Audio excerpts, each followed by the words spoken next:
at the core of all the toxic social media use is porn. If not just porn, if not porn use, porn exposure to young people. Young people are exposed to porn, and then the younger they are exposed, the more frequently they will consume. This is known through scientific studies. So that becomes a primary reinforcement loop. But then they go on social media, and men are, for the most part, hearting or liking hypersexualized content of women who are learning to self-objectify. And then the women are looking at those likes for their validation. So we have consumers and consumed. And then that then carries over into real life relationships. So we have these three reinforcement loops: porn, social media, and now relationship dynamics. I think so much of this is logical, if you just think about it too, is that through porn use, it's escapism. It's the opposite of approaching and engaging problems and figuring out the solution. So that is the long-term solution, is when something's stressing you out, acknowledge it. Don't run away from it. Don't medicate it through porn. We know porn use is about mood regulation. It's not about sex at all. It's about getting that dopamine to regulate your mood. 1, 2, 3, 4. Hi, I'm Jeremy Lipkowitz, and with over 12 years of meditation experience as a mindfulness trainer and coach for high performers, I've become obsessed with helping people break free from compulsive, unhealthy behaviors and addictions and step into a life of true freedom so that they can finally become their best selves and cultivate deeper and lasting fulfillment. I've created Unhooked, the Breaking Porn Addiction podcast, to give you simple, actionable, step-by-step strategies to master your mind and optimize your life.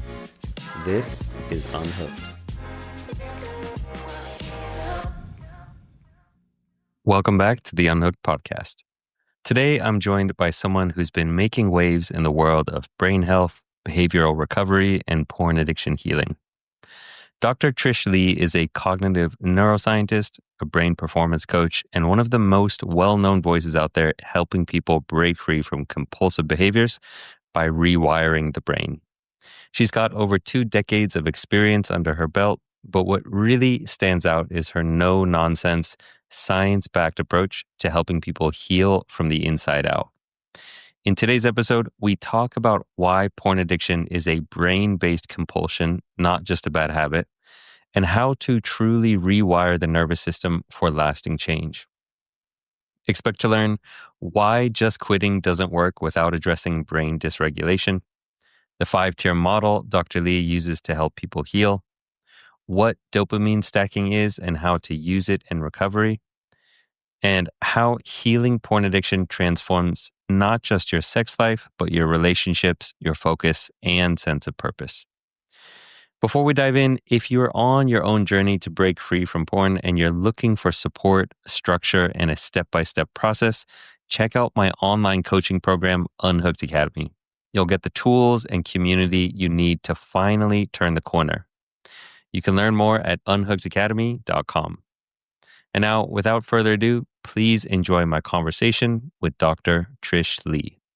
All right, ladies and gentlemen, welcome back to another episode of the Unhooked podcast. Today, I am joined by a very special guest, probably one of the most well-known people in this field of porn addiction recovery, Dr. Trish Leigh. Welcome to the show. How are you doing today? Hey, thanks for having me. I am great. I'm very excited to be here. I'm ready to go deep. I'm ready to go wide. Let's talk about it, right? Yeah. So I imagine most of the people listening to this probably know your work or familiar with you, but they might not be familiar with your story, and I'm definitely not. And I'm curious, most of all, just what is it that got you into this line of work originally? Mm-hmm. Sure. It is the good old-fashioned necessity is the mother of invention. Someone that I care about. I figured out that porn was at the core of all the challenges and the behaviors. And, so I figured it out that, okay, porn is something that's going on in this person's life where it is falling apart. And at that point, I was already trained. I have a varied educational background. So I consider myself a cognitive neuroscientist. Other people do too, but that's because of the culmination of the different degrees and, certifications and those types of things. So long story short, I was already poised. I was already doing work in the field of cognitive neuroscience, but porn wasn't on my radar. I was working with people who struggle with anxiety, with ADHD, with sleep issues, all those things, all the symptoms of porn addiction. So when I find out that this person watches porn, he ended up telling me, I was fascinated. I couldn't let it go. But then I was terrified because I realized the magnitude of this, of porn consumption on a person's life. So let me be really clear on that. I realized how devastating this is to a person. Then I realized how devastating it is to the vast majority of people and their relationships. So this is a true story. I was helping my friend, but it took me basically 2 years because I became trained under the top sex addiction therapists in the country while I had referred my friend out to work with other trained professionals. But of course, that cost him a ton of money and he only got worse. So, he's still in my life. So then he comes back and I'm like, he's worse than ever. But then I had kind of leveled up my training even more. But I made one video and it was sitting up here in my office. I made a video and I've always had a YouTube channel on brain stuff. Brain Rewire is what I called it.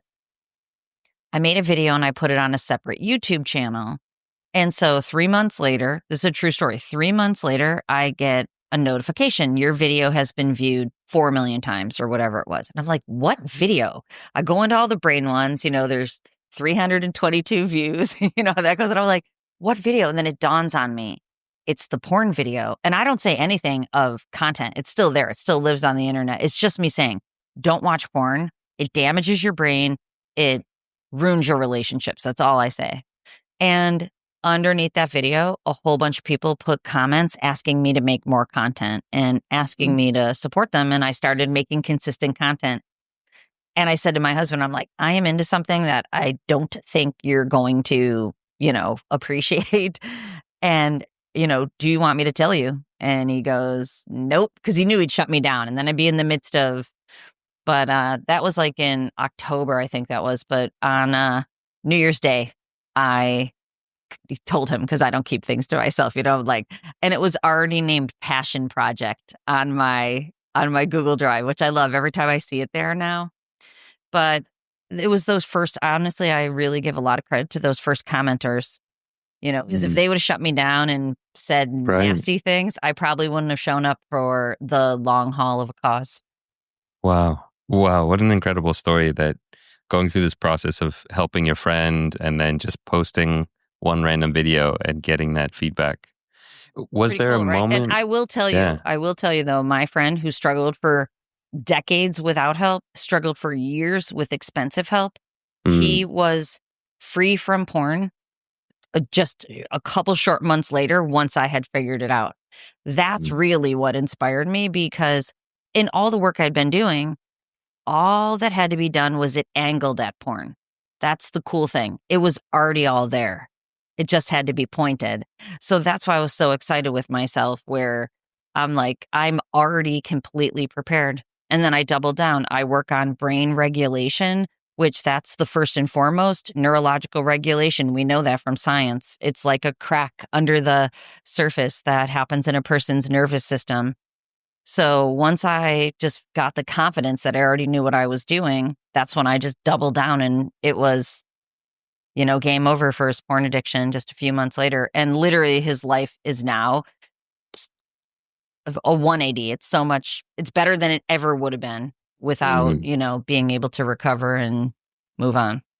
What was the key missing ingredient? I mean, you had sent him to all these different places, these expensive treatment centers, and it wasn't working. What was the thing that you realized it's the brain aspect. It's the fact that if you're dealing with a dysregulated nervous system and you go to have all of these behavioral strategies put in place, which of course I give people that too. But the first and foremost, I use technology, EEG, QEEG, it's called. I can read how a person's brain is performing. I can see how far away a person's brain is operating from the optimal performance pattern, which is all scientifically known. Since then, I've actually been doing studies to identify and get into the scientific literature the brain pattern for porn addiction, which I have with a very large set of brains because now I've seen thousands of them. Yeah, So when exciting I stuff. identified where the dysregulation is in his brain, then I actually now have developed unique protocols using technology to be able to, it's like a workout for the brain, to be able to help the brain get back to the optimized version. And the reason I was saying that his life's better than it ever was is because most people find porn in their youth or their adolescence when the brain is developing. Brains develop until 28. So that means his brain never actually fully developed. So through my work, his brain's able to fully develop to that full potential, which then allows him to, get on purpose in his work, be able to be present and have healthier interactional and communication styles with his partner and his children. Everything goes up when your brain works better. But it was that's the missing piece. So many people go to practitioners, and I consider my strategy to be a 5-tier or 5-pronged strategy. Neurological, which is the brain, then biological, which of course is the body, psychological, which is the mind, social within the context of social relationships, because porn use is relational. We should probably talk about that. And lastly, it's a spiritual journey or a transformational journey. So you have to hit all 5 of those or something's missing. Yeah, beautiful. I definitely want to dive into the different tiers and also some of the neurofeedback stuff that you do. But I want to explore just a little bit of your story, this turning point in your life where, you were working with anxiety, you're working with the brain, and then you posted this video, got millions of views, and you made this shift. Was it ever uncomfortable for you to step into this publicly? I mean, what was that experience like for you? Very much so, where I literally sat in the blue chairs that are behind me, and I pensively sat there like, am I doing this? Because I told you, I called it my passion project. It's hidden on my Google Drive. I have 5 children. I'm like, am I going to work on porn even though my 5 kids are going to have to deal with a mom who's talking about porn all the time? The porn lady. Honestly, yeah, my parents could never say the P word ever. So I'm like, okay, I'm going to tell my parents that this is my new line of work. And you know what? It actually, and I talk about this, I have a book out. It's called Mind Over Explicit Matter. I talk about it in the book that I'm used to doing things that feel really good to me and give me positive attention. I totally knew this was going to be a negative attention type of thing. And, I really just felt like I didn't look for this. This looked for me. These are the journeys that people have to take. It falls into your lap. And when you show up for it, only good things will end up happening. Yeah, there might be challenges. So I'm like, yeah, I'm doing this. There's actually no choice. Sitting in the chairs, I'm like, there is no choice. It's a calling. The world needs it. I honestly believe this is the epidemic that will, really harm people and relationships. I believe it at my core. So there was no, once I got quiet, there was no decision to make. Yeah. I mean, I'm right there with you that this is the epidemic. I mean, it's the reason I do this work as well. Is it feels like such a big issue that is so underserved, and there's just not enough conversations about it, not enough real, science on the issue. And so I think it's great that you're doing this. And there actually is a ton of science, but there's a very strong misinformation and disinformation campaign. Yeah. So, I recently debated porn performers. I'm slotted to debate some people coming up, in getting prepared. And I won't say who it is, but in getting prepared, I'm just dealing with a disinformer because it's just loud and noisy and chaos and confusion. Very difficult for the truth to come out. So, that's why my husband's like, why are you doing this? And I'm like, again, not a choice. I'm called to do it. So I'm going to regulate my nervous system as much as possible and quietly speak the truth amidst the noise for people to begin to hear. And people tell me all the time, they're like, Dr. Trish, I believe you. And you don't have to believe me. It's the truth. All you have to do is understand it. That on that topic of misinformation and disinformation, I think it's so important for people to understand that most people don't realize how big the porn industry is and how much money is behind, these massive mega corporations that have billions of dollars that are trying to subtly influence us and convince us that, hey, it's just porn, or this is, empowering to women, and kind of all these subtle ways that the porn lobbyists kind of get behind these messages without us realizing it. Yeah. Yeah. And that's why I like people to know there's a playbook. And what I tell people is that it's just like the smoking industry. Because it's difficult to see it when it's playing out in real time unless you know what to look for. And honestly, I put what to look for in my book because I've been targeted. So as I was being targeted, I call my editor, call my agent. I'm like, I'm being targeted, and they're like, make a meme of it, put it in the book, teach people how to look for disinformation. And the difference is misinformation is people who don't know. So there's other professionals online that say masturbation's great for you, and I'm like, compulsive masturbation is not great for you. If you are stuck in your bathroom, that's not great for you, So those are misinformers. They don't understand that, it's kind of like ignorance is bliss, not to say ignorant in that way, but ignorant meaning you just don't understand.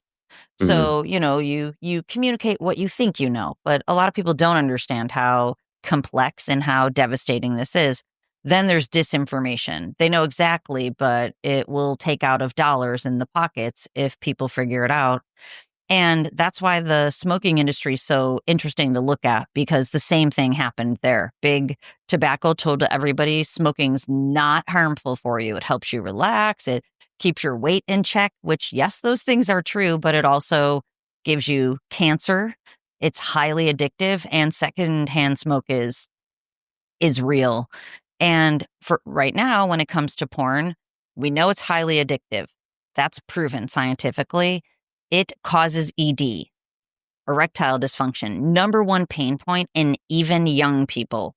So if you're struggling with what I call SAD, sexual arousal dysfunction, and you consume porn, it's a sign that your brain is becoming highly dysregulated, desensitized from all the overstimulation. And secondhand smoke is real too. It's affecting your relationships. We know there's a lot of science that shows that relationship satisfaction decreases, your own self-esteem, your own body image become less attracted to your partner. Divorces go up by over 50%. So there's really not any good metrics scientifically, but there's people out there who will try to make you think it's no big deal. Are there any views that you have that changed since you've been working in this field? Things that maybe in the beginning you thought, and over the last couple of years you've had to change your stance or change your opinion on? Yeah, I think it's always changing, honestly, because I guess it's expanding might be. I didn't understand originally, I think, like the tentacles on this thing. I'm researching for the next book that I'm writing on social media use, hypersexualized or transactional. And that's what I'm really into right now, where just thinking about like how transactional our lives have become. And if everything becomes transactional, it's no longer relational, or you lose the ability. Another thing, so like to answer the question, yeah, like my mind is always being blown. I run out of my office all the time to tell people what I've read that most people don't want to hear me. They see me coming hot. And I'm like, just wait for 1 minute. Social media use, it stunts identity formation. This was me like 2 months ago. Like, our young people aren't developing their own identities. Their identities are becoming informed by hypersexual transactions. People no longer know who they are and what they stand for because of all this external validation. So, the more I learn, the more, urgent I think the whole situation is. And, it makes me want to run and live on a desert island to a certain extent, but I don't have that option, especially with 5 kids, Right. I mean, this is a personal thing for you. You want to make sure that the world is a safe place for your kids. Everybody. Yes. Yeah. And I think that's, the porn epidemic is kind of the big one that nobody's talking about. But then, as you say, the tentacles of that, the social media and just what social media and this kind of phone-based generation is doing to all of us and to our brains. That's Yeah, and a layer deeper. Of course it's the greatest gift too, having technology that keeps us connected. But to go back to your point, I just filmed a documentary not long ago. So I did a lot of research trying to connect all these dots for that documentary. And what I really synergized is that at the core of all the toxic social media use is porn. If not just porn, if not porn use, porn exposure to young people. Young people are exposed to porn. And then the younger they are exposed, the more frequently they will consume. This is known through scientific studies. So that becomes a primary reinforcement loop. But then they go on social media and, men are, for the most part, hearting or liking hypersexualized content of women who are learning to self-objectify. And then the women are looking at those likes for their validation. So we have consumers and consumed. And then that then carries over into real life relationships. So we have these three reinforcement loops: porn, social media, and now relationship dynamics. And the whole thing is leading people not where they want to be. It leads them back into all that validation in the screen in a really toxic way. Yeah. Let's dive into addiction and particularly porn addiction. How do you define addiction? Well, I like to use the word compulsion more than addiction. Addiction, well, I define it on scientifically, of course, but I think an easy way for people to think about it is we know that there's basically a scale on how addiction develops. It starts with use, and then use becomes misuse. So you're using it too much, or at times you're not supposed to. Misuse becomes abuse. Now you're really going back to porn frequently, consistently, higher levels of intensity. It becomes parasocial. You're using it behind your partner's back. You're using it to sleep. That's abuse. At that point, you're still choosing. What happens is there is a bridge from abuse to compulsion. Compulsion now is you're not choosing to use it to feel good. You have to use it to not feel bad. That's when you really need it. It's through tolerance building, through escalation. And then, once that compulsion's really rooted in and there's a habit loop that's also feeding it, that's where we land on addiction. You need it. You can't stop. It's something that you need to not feel bad. You would go through withdrawal symptoms. You're dependent on the high levels of dopamine because it's a supernormal stimulus. Your brain has basically changed to need it. If someone comes to you and they're on the fence and they're saying, I think this might be an issue, but I'm not really sure. I kind of use it sometimes. Like, how do you help them make that delineation of whether or not it's unhealthy, problematic, compulsive? Yeah, there's no healthy use, just to be really clear first, is that there's studies that show even at one time per month of porn consumption, it still dysregulates the brain and can have that snowball effect of all the behavioral issues that I didn't even tell you all of them, but some of them I've already outlined. For me, it's easy though, because I can see people's brain performance. So every person I work with, I can see their brain and I see the dysregulation in there. I can see a little dysregulation. Most people I work with, they have a lot of dysregulation. But again, it goes back to people's lives too. Like, even if you're consuming it, I'll give you a couple easy ways people can tell. If you've had a history of consistent or frequent use, if you do have a compulsive masturbation habit and you're trying not to watch porn, because this is the most likely scenario. A person says to me, I haven't watched porn in 2 years.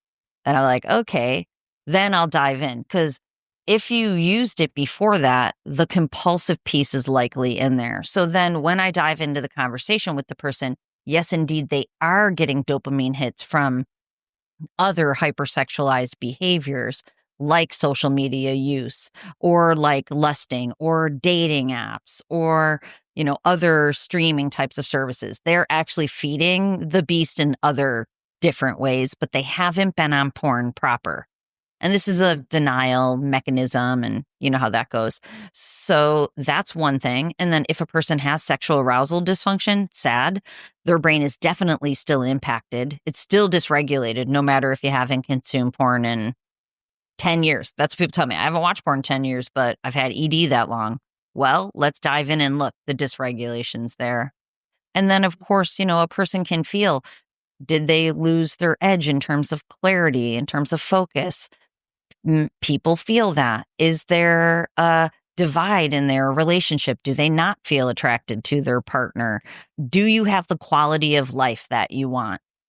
Because people have also said to me, I've seen the dysregulation in their brain, and they're like, but I'm doing fine. Look at what a high performing individual I am. And I'll say, yeah, but look at these compensatory patterns in your brain of dopamine dependency. Because what I see is high levels of stress plus high levels of dopamine. And they will, normalize sometimes. That's why people use porn. They're all stressed out. They get their hits of dopamine to get through their day. Why do you, this topic of high functioning people, high performers, very intelligent people, it's very common for them to be struggling with porn addiction. Is there some correlation between that type A overachiever mentality and addiction? Yeah, absolutely. And it's like I just said, I can see underlying stress activation and not so underlying stress activation. I call it strained brain. So strained brain is a brain that's running too fast and too slow, wired and tired, stressed out, exhausted. And that is a brain pattern that comes with a lot of high achieving people. They're always on. Their brain forgets or loses the muscle memory of how to turn itself off. And part of it is also, it's largely reinforced by porn use too, because again, going back to what I said, if you're 12 years old and you start using porn to turn your brain off, it never learns how to turn it off by itself. That's what neurological regulation is. That's what self-regulation is. Self-regulation is, I get done working for the day. First of all, I didn't overwork all day long. So that will really strain your brain. But I get done working for the day and I go downstairs and I'll hang out with my family and just chill for an hour. I don't have to do anything. I'm letting all the energy in my brain come down, letting that, high, fast energy. This is what peak performers don't do. And porn is perfect for them because they don't want to put substances into their body, because a lot of times they see that as harmful, but don't understand the harmful effects of porn. Mm-hmm. If somebody then is listening to this and they've made that decision of, okay, this is really impacting my life, it's impacting my relationships, I can see the harm it's causing on a day-to-day basis, where do you have them get started? Like, what's the first step for healing or recovery? For me, I committed to seeing what people's brains are doing. So it's a QEEG brain map. And the reason I'm saying that is I also offer a digital program, which thousands of people have successfully taken. So a digital program is a masterclass that people walk through themselves. And in there, I teach people how to use technology. I have my own app, Dr. Trish Leigh, and I use a piece of hardware with my own software, but that hardware comes with its own software.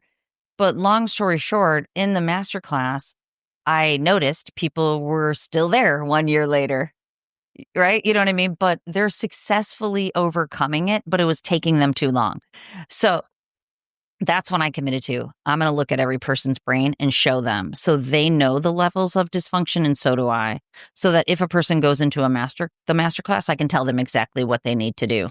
Since I did that, everybody's getting better more quickly. So to sum that up is, I want to see how a person's brain is performing, the areas and the levels of dysfunction, and exactly what the road back to healing is. I guess what I'm curious about is, like, if someone can't join one of your programs, if they can't afford the masterclass, like what can somebody do if they're in the remotest kind of part of the world and they're just like, I want to break free from this? Are there practical things that Yeah. they can start to Yeah, do? Like, that's why what I are wrote the the first book. couple steps? She's right over here. That's why I wrote, honestly, that's why I wrote my book. It is, Yeah. it's a great resource to everything I teach in my masterclass is in this book, actually more. hmm So it was really important to me. The story on the book, which I think is a really fun story too, is that, I've had a podcast for a long time, YouTube. A literary agent reached out and he's like, have you ever thought about writing a book? And I'm like, as a matter of fact, I have one completely written. I was going to put it on Amazon myself. And he got me a contract with HarperCollins. So now it's available wherever you buy books. And it's been on sale on Amazon too. So it's a very affordable way to pick up the formula. And in the formula, first I lay out, all the science, all the science behind what is happening. And people really appreciate that. I've gotten a lot of feedback about the book. And then I walk you through Unwire, Rewire, Hardwire. And this is kind of the way that I think about it, is that you need GPS on this thing. You can't just start, walking and try to figure this out yourself. It's very complex. It's deep and it's wide, like I originally said. The book lays out the GPS. When people work with me with the technology, that's like one of those superhighways that has the fast lane. You have to pay money to be in that fast lane so you can get where you want to go faster with less, obstructions. But the book is GPS, but it's like taking the back roads. You're still going to get there and you might have to put a little bit more effort in, but the whole formula is in there. What would you say is the hardest thing that people have to face in recovery? I think the most difficult things, I would actually probably say for each of those three phases, Unwire, Rewire, and Hardwire, there's a very difficult thing in there. And I'll tell you what they are. Number one, in Unwire, being able to get over those urges and cravings that you'll feel when you stop watching. Those are withdrawal symptoms. They're very real. There's actually a section in the book that says withdrawal is real, because a lot of people don't understand how challenging withdrawal can be. That's one of the benefits of working with me. When we're using the technology, it can reduce or eliminate withdrawal because we're changing your brain. We're rewiring it as you're unwiring it.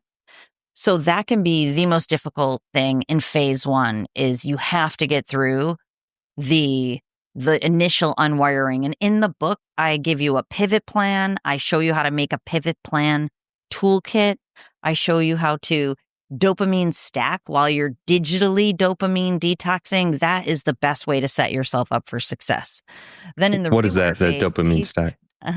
Yeah. So dopamine stacking is, I've started to call it a pleasure pathway reset. We really have to reset the pleasure pathway. So as you're detoxing from very high levels of dopamine from porn, it's imperative you give your brain as much dopamine from your real life as you can. But these dopamine levels have been measured. And actually, Andrew Huberman, he's a neuroscientist with a big following. He just was on Theo Vaughn's podcast talking about the different dopamine levels. And porn, I forget exactly. I think it's 400 is the level. 400% more dopamine is what porn gives you. And cocaine's at 450%. So we're talking a lot of dopamine from porn. In your life, I have people do, just to give your audience a ditty here, I have people do what I call dopamine determination, because what gives you dopamine and gives me dopamine is different. So a person has to figure out, what are the most pleasurable experiences I have in my life? Not sexual, just pleasure. And, so it might be rock climbing. I love to box. I have 2 boxing bags. I box almost every day. That's probably my most dopamine, because dopamine's pleasure, not necessarily joy. That's serotonin. But, I'll box every day because it's going to pump all that cortisol, stress hormone out of my body, make me feel good. So I figure out as many things as you can. Dark chocolate is dopamine producing.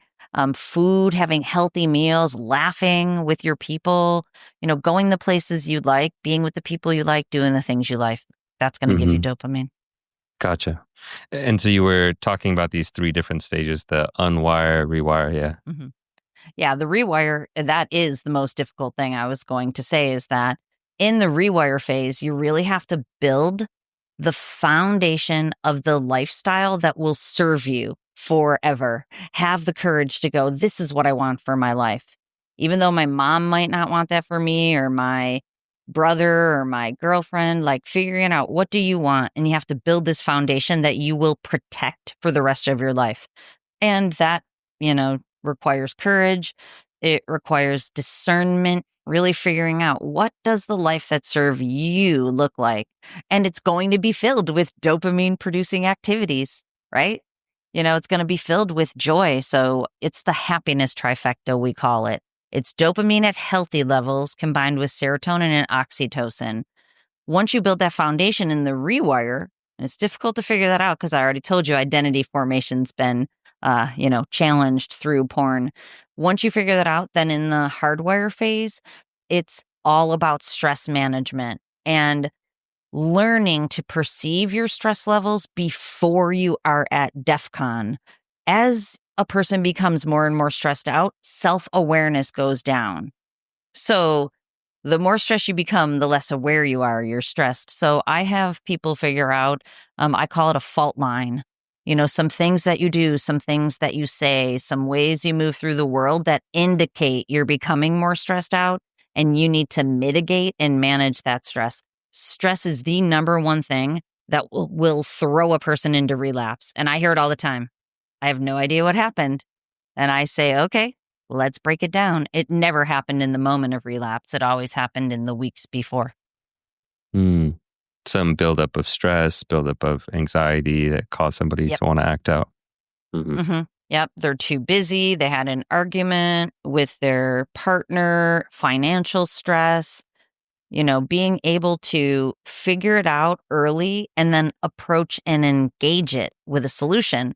And, I think so much of this is logical. If you just think about it too, is that through porn use, it's escapism. It's the opposite of approaching and engaging problems and figuring out the solution. So that is the long-term solution is when something's stressing you out, acknowledge it.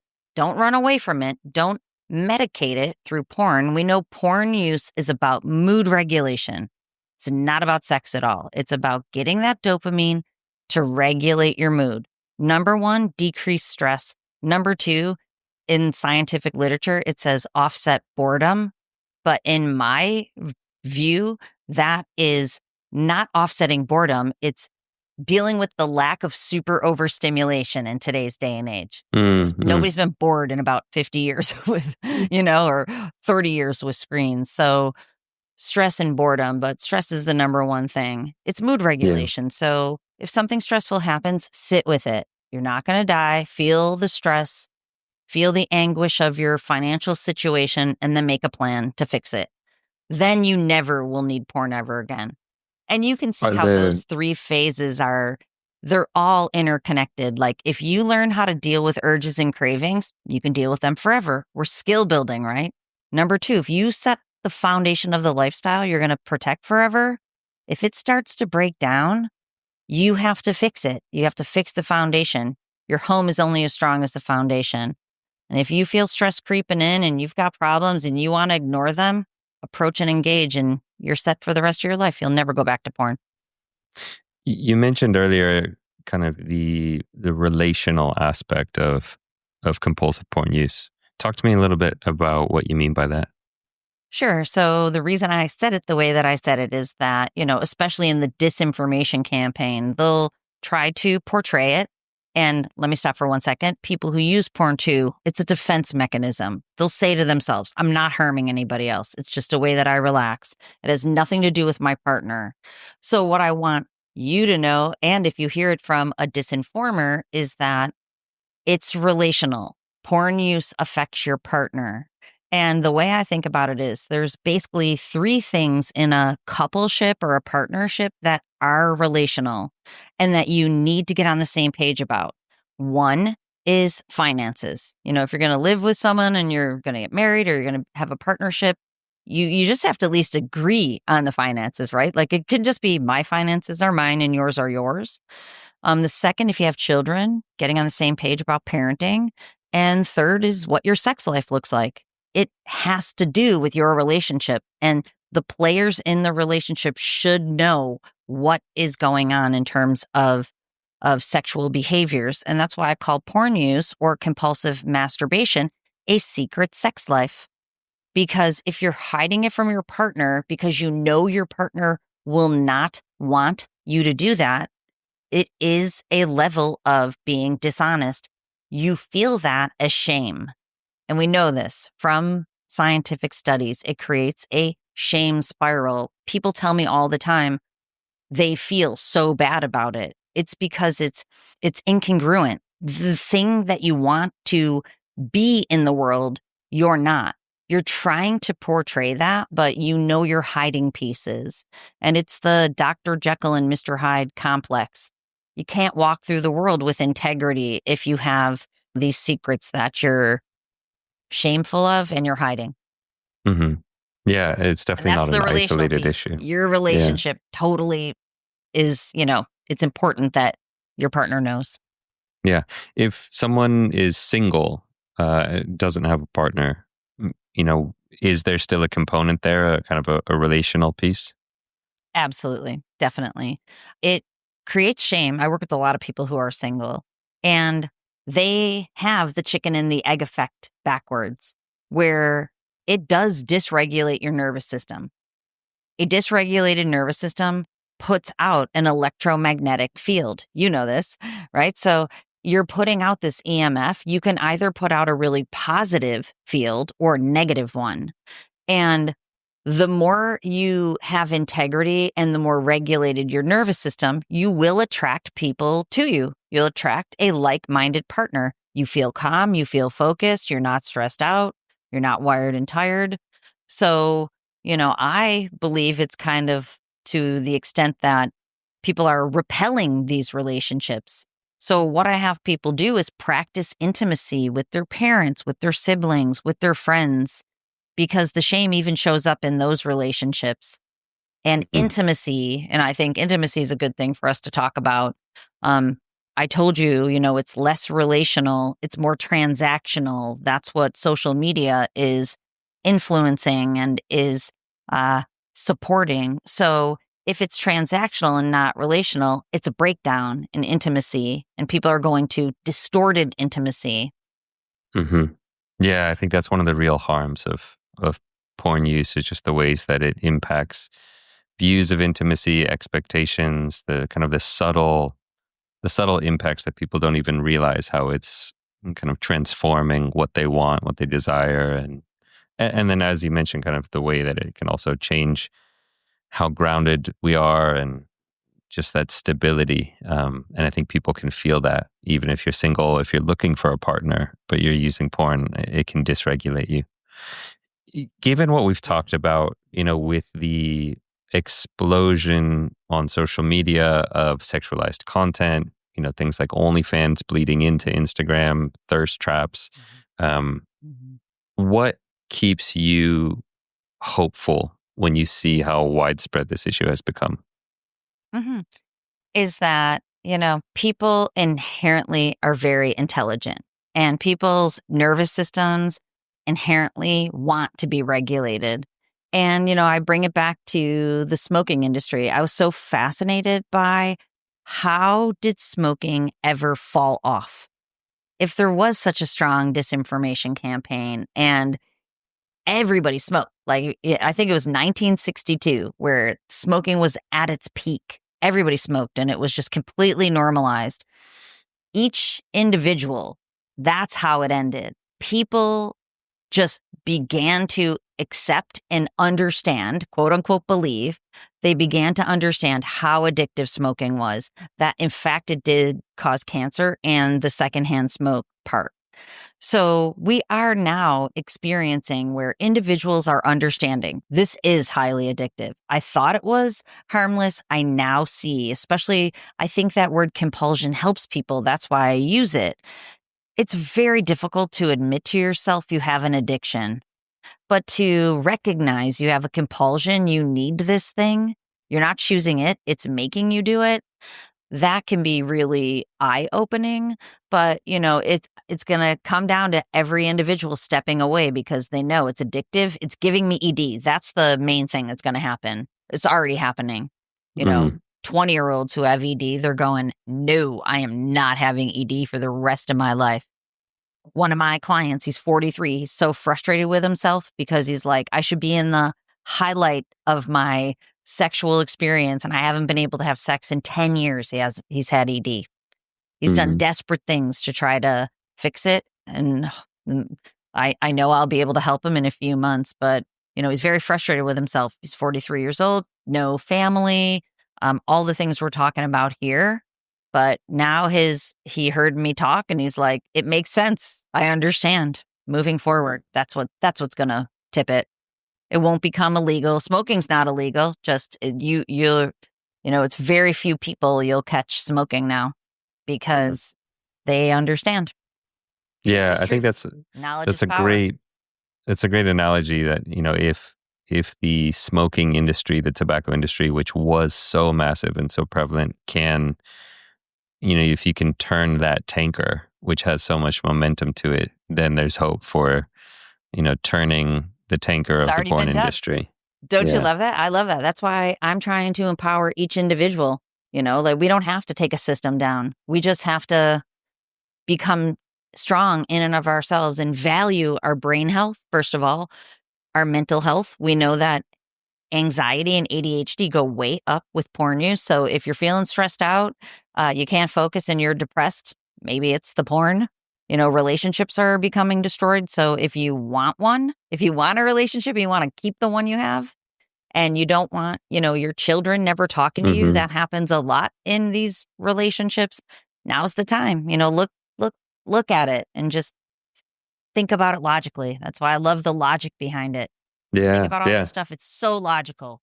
It really is. I mean, that's what really, helped me understand my own porn addiction was seeing the science behind it, understanding, as you say, the logic behind it. If I want a happy relationship in the future, I have to stop doing this thing that is making me crave novelty and something new and something fresh and constantly being dissatisfied. And once you understand the neuroscience behind it, you just can't even argue with it, that this thing is directly going in the opposite direction of deep contentment, deep appreciation, deep happiness. And so it is just a very logical thing. Instant gratification over delayed gratification. And we all know, like, all the best things, they take a little bit of work. They take presence. They take slowing down a bit. And if I could just speak for 1 minute too, to women in your audience, if there are any, I have another program called Sanity After Betrayal. This isn't a promo for it, but what I wanted to say to women is that women can have a strong influence. Many of the programs out there for women say that men who use porn just inherently are narcissistic abusers. And I don't love that standpoint at all. I try to teach women, like, yeah, they might devolve into narcissism for sure, because that's part of porn use. It creates narcissism, the narcissistic bubble. But I want women to know, your man's caught up in an addiction. So he no longer is himself. There's three people in your three entities in your relationship, you, him, and addiction. And I try to get partners on the same page against the addiction. And that's the strongest way for people to have the lives that they want. It doesn't mean a woman stays in a relationship. It means she sets a boundary. And I've seen this happen over and over. When a man's wife or girlfriend that he really wants to be with sets the boundary, you figure this out now, or I cannot be with you. That's when he does the work quickly. And that is what will get people back on track too, is not women bouncing and recreating it with another man and men hiding it. It's women and men getting on the same page against the addiction. Yeah, I think that's beautiful. I think, as you say, there are, there are a lot of things that are just not so helpful in kind of betrayal trauma recovery. And, if it just becomes a blame game of, oh, you're just a narcissist and you're evil, and, it's not necessarily going to be helpful. But as you say, there's there's nuances there, and boundaries are Yeah. important. Someone told me that they read my book and gave the book to their wife who had moved out, and she moved back in willing to work on it. And I don't want, just to be super clear again, I don't want women moving back into, a relationship where your partner watches porn. But I do want women and men to go, okay, this is tricky. Let's move through recovery together. Both partners become stronger. And in the book, I state that in the end, you should have an interdependent relationship. Both of you are strong. That goes back to evolution. Top tier women want top tier men. So when you become a top tier person, you get a top tier partner. Yeah, beautiful. Well, final question is, if people want to learn more about your book or the work that you do, where would you like to send them? Sure. It's all at drtrishleigh.com. Awesome. It leads you, all roads lead out from there. So you can find out about the programs that I offer. There's a link to all of my socials, and especially my YouTube channel. It has over 2,000 videos that are supportive in the recovery journey. The book is there. There's a link to where you can purchase it at most book sellers. So, and there's lots of information. I put out blog posts every single week trying to inform and inspire people to make the change that they want. Phenomenal. Well, thanks for coming on. I really appreciate the work you do. I mean, if we're going to turn this ship of the porn industry, and make a revolution of people realizing the harms, then it starts with people like you producing that content and helping educate people. So thank you for coming on the show. And problem. My pleasure. Yeah. All right, folks, that's it for today. We'll see you on the next episode of Unhooked.